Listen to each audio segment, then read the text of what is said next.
सारा कुरान आप तिलावत कर लीजिए, कहीं पर ये लफ्ज नहीं आएगा कि नमाज पढ़ो। हर जगह जो हुक्म है वो है अकीमुस्सलाह, नमाज कायम करो। नमाज पढ़ने का लफ्ज नहीं है, नमाज कायम करने का हुक्म। कायम करने के क्या माना है?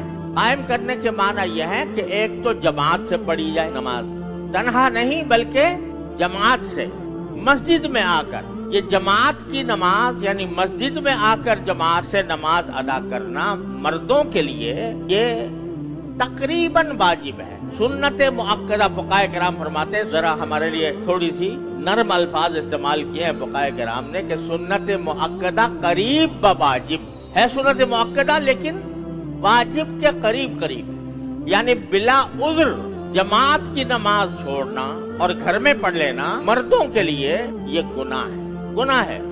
और उससे नमाज का फरीजा तो चाहे सर से उतर गया, लेकिन जमात तर्क करने का गुनाह होगा। ये बात अच्छी तरह ज़हन नशीन कर लेनी चाहिए। बल्कि बाज़ फुक़ाए किराम ने फरमाया कि तन्हा नमाज पढ़ना, घर में नमाज पढ़ना तन्हा, ये अदाए कासिर है, यानी नाकिस अदायगी है। कामिल अदायगी कब होगी? जबकि आदमी जमात के साथ नमाज पढ़े और खास तौर पर मस्जिद में आकर नमाज।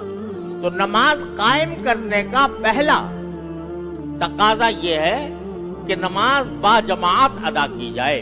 और अगर घर में पढ़ेगा तो चाहे फरीजा सर से उतर गया, लेकिन तर्के जमात का गुनहगार होगा।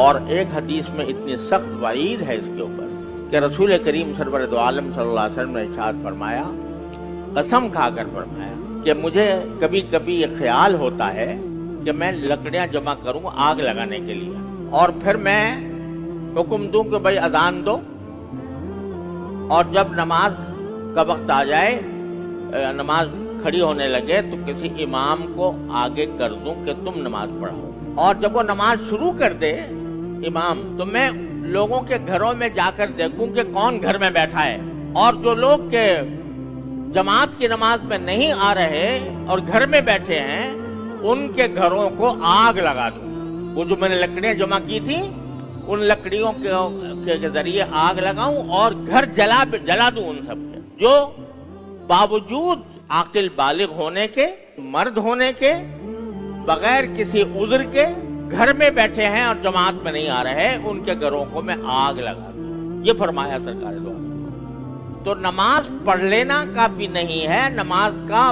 बाजमात अदा करना ये जरूरी है।